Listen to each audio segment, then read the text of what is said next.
Hello and welcome to another part of my card-by-card set review for Eternal. Initially, I said I would make a last 6 part with all the multi-faction and the factionless cards, but I realized this is just too many cards and would be the longest video yet with more than 1 hour, so I decided to simply make smaller, easier accessible videos with one multi-faction per video, and either put the factionless cards in a separate video or in the last multi-faction video. I think these videos will be a lot easier digestible, not being so much information at once, and people can just pick the faction that they are most interested in and so on. So I think that's a better breakup of the remaining cards, and it works pretty well with the multi-faction cards because they have their faction combinations that you can break them up into, compared to the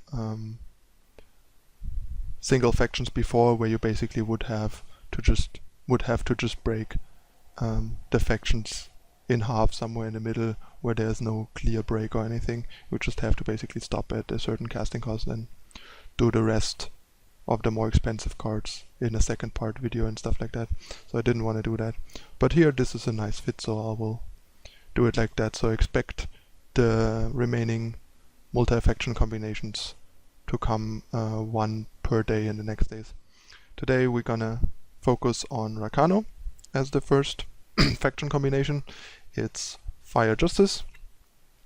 First we have Fearless Nomad, an odd card costing 1 power and requiring 2 influence, so the only way to actually cast this turn 1 is having a Seed of Glory and another Sigil to play an undepleted, non-exhausted Seed of Glory turn 1, and then play Fearless Nomad.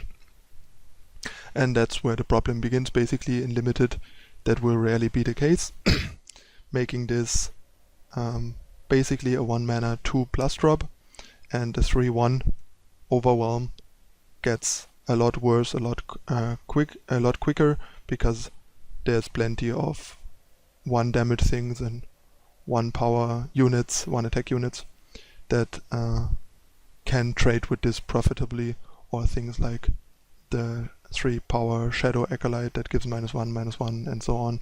So you get a lot less damage and value out of this guy until it gets punished, which makes this a pretty terrible card in Limited, in my opinion, especially since your deck in Limited will also not be as well focused on maximizing this card in terms of how aggressive it is and how well it can clear the path for it or protect it with combat tricks.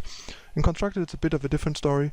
If you can cast this on turn 1, it's pretty nice, and there's ways to set it up and combine it with a Frontier Jiddo, for example, to give it charge, and Finest Hour and Torch and things like that really help make this guy pull his weight. So it might be an interesting card for currently not really existing Rakano Jiddo deck, since Rakano decks are currently usually more Warcry weapon centric. But yeah, in Constructed this guy might have some potential. In Limited, leave him on the bench. Next we have Champion of Glory, basically a premium 2-drop. Usually in Constructed it's a 3/3 quick draw endurance by turn 3 when you're attacking most of the time.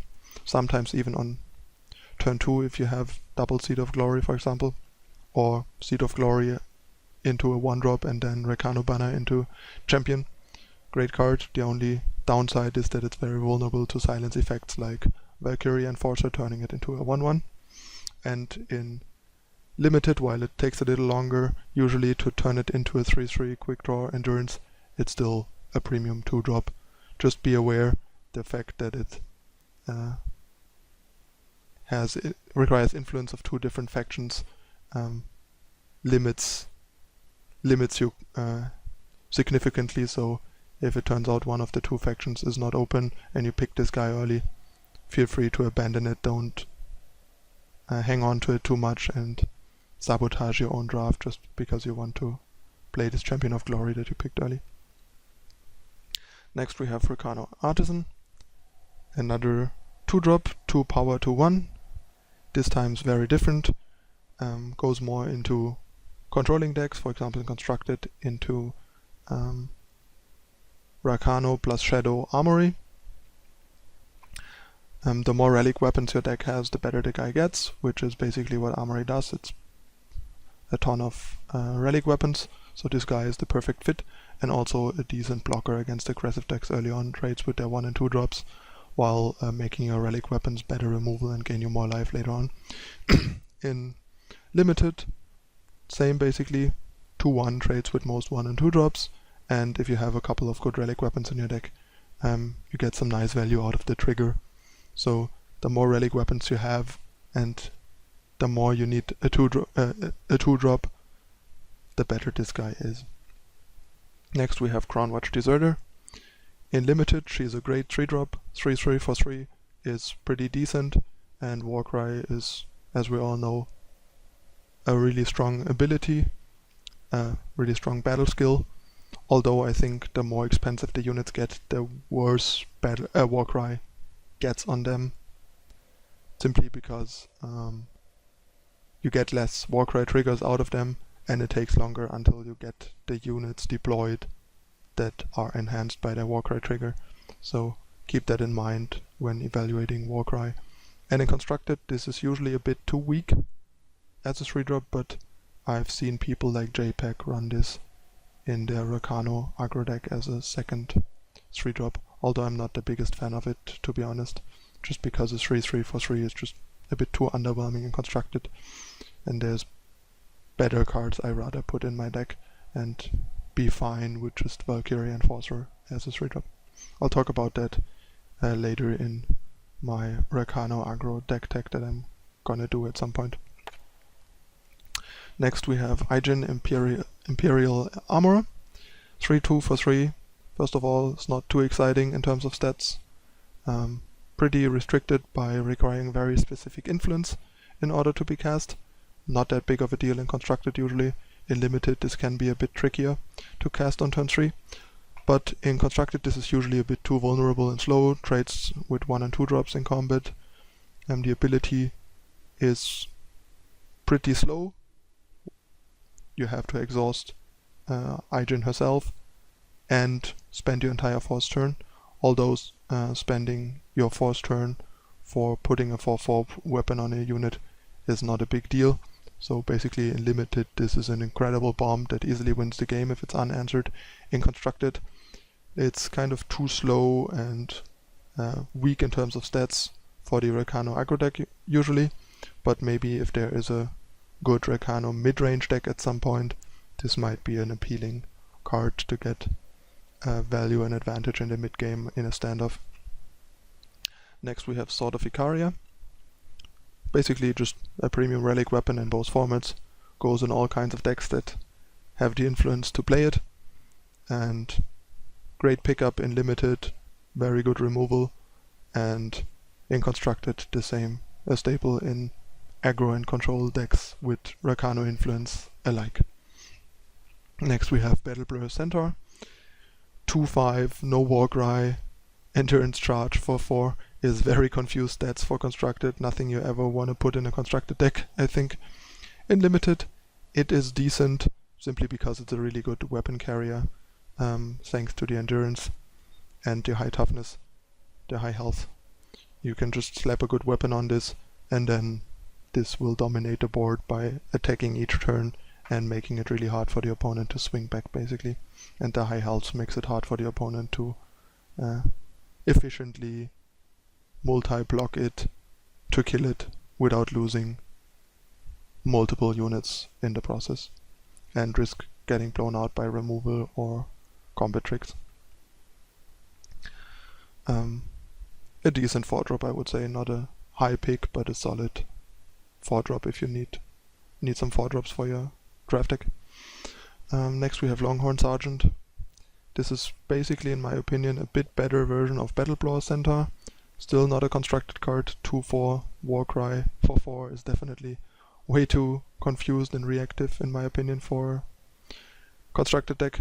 But in Limited this is a pretty solid card. The 2/4 stats make sure that you often can attack even without getting through to the opponent to at least get the Warcry trigger, and the fact that all your Warcry triggers gain you some armor is nice in races and nice with relic weapons to get more value out of them. So it's a fine limited 4-drop in a Rakano deck.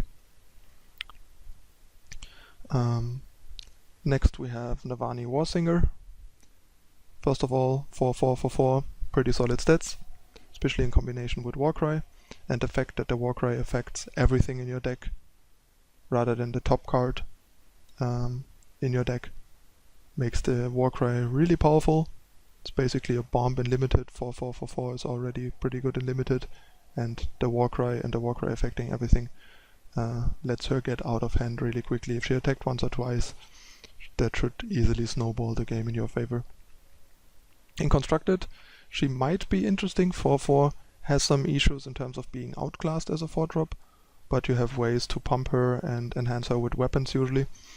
And yeah, currently there's not really a deck that wants it. Like, she is too slow for the Rakano aggro deck, because on turn 4 you rather cast a weapon rather than a 4/4.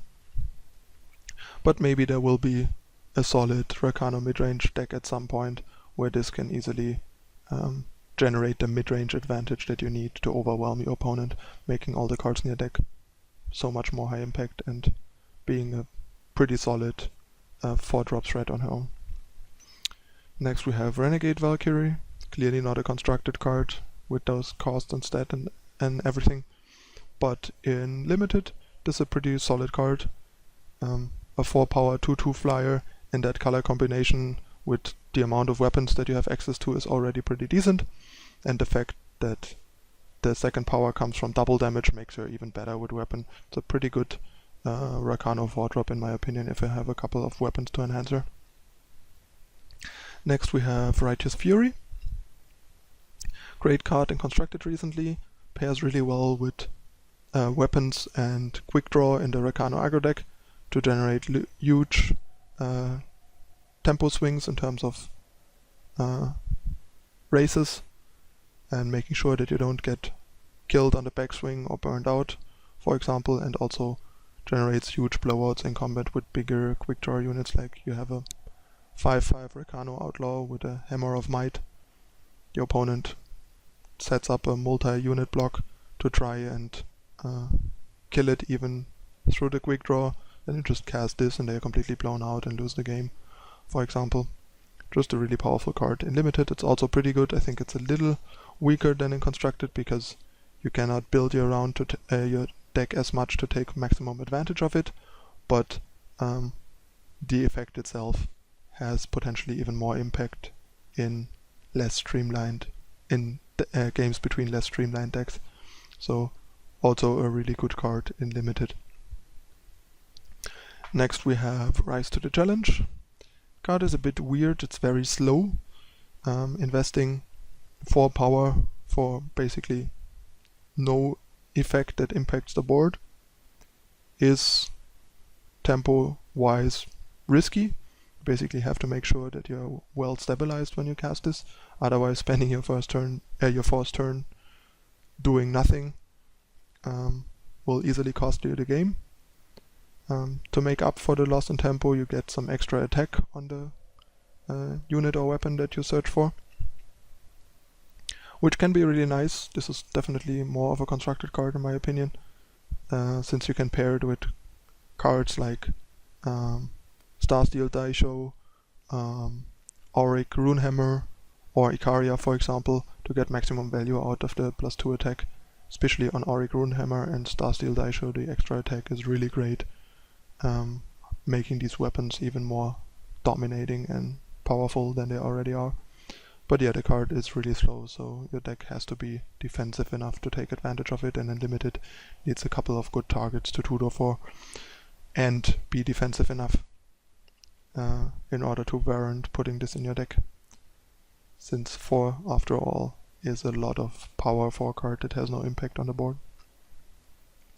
Next we have Deep Forged Blade. Basically not much to say here. +5/+5 overwhelm and endurance makes it really hard for the opponent to stop this unit or try to race against it thanks to the endurance. and 5 power is a pretty cheap deal for what we're getting. So yeah, this is a bomb in constructed and limited. Next we have Field Captain. Clearly not a constructed card, but I would say a decent card in limited. 5 health for 5 power is fine stats, and the fact that this usually should be like a 4-5 or 5-5 by the turn you play it, and has potential to grow, makes it a pretty decent 5-drop in a limited deck in my opinion. Next we have Ferocious Stranger. Once again, strangers are kind of dead in constructed, so not much use in constructed for this guy, and in limited it's most of the time basically a more risky worse version of a Field Captain. Field Captain has 1 more toughness, should easily get to 8 power quickly as well, and has the upside of not potentially giving some of your opponent's units double damage. So yeah, even in limited, only a mediocre filler if you need some curve topper and some risk attached to it. Next we have the mentioned Starsteel Daisho. This card's just broken. It's a really great win condition in control mirrors or board control tool against aggro decks in constructed, and in limited this is just a broken bomb. Easy first pick, can easily swing games hugely in your favor by blowing up 2 good units of the opponent and setting them way back dead all for only 6 power. Last but not least, we have Icaria the Liberator. Win condition of choice for a lot of control decks in constructed.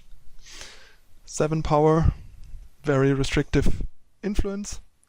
Gets us a 5-5 flying endurance Warcry 5 with charge and Aegis. But I'm a bit underwhelmed with the card, to be honest. I think the card might be a bit overrated, since the fact is the Warcry 5 in the decks you play it in usually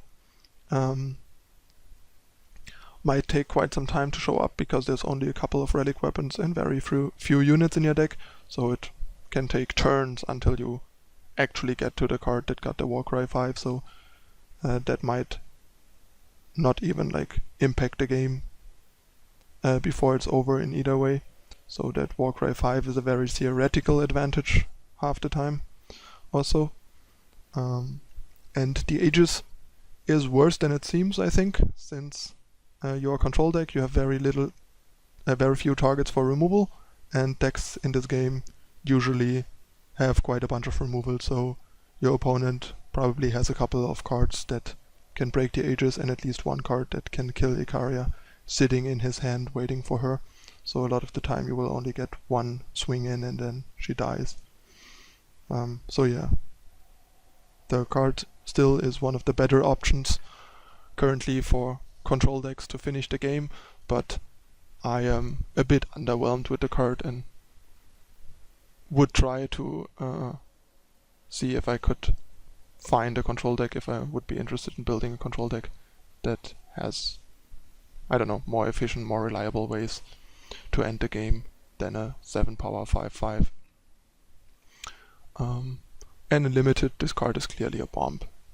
It's really hard to stop in limited, pressures the opponent hard. The Warcry probably matters really quickly because your deck is full of weapons, relic weapons and units anyway in limited. And yeah, it's just a game breaker in limited. And 7 power is also not that expensive, so you can reasonably hit it before the game is over. Alright, that concludes my review of the Rakano cards for this time. In the next video I will go over the, as you can see, Combray cards, but that will be a new video.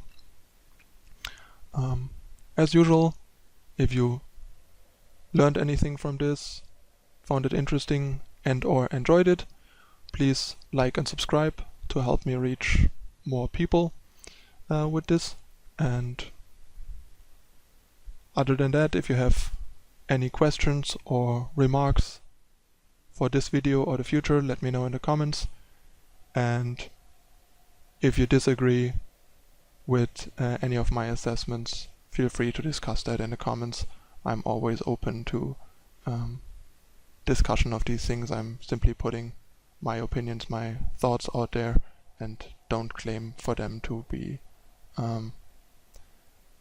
the ultimate truth. And that's why we're here, to figure out the game together and discuss and evolve and grow together. So yeah, thanks for watching. See you next time with the Combre cards. Until then, bye.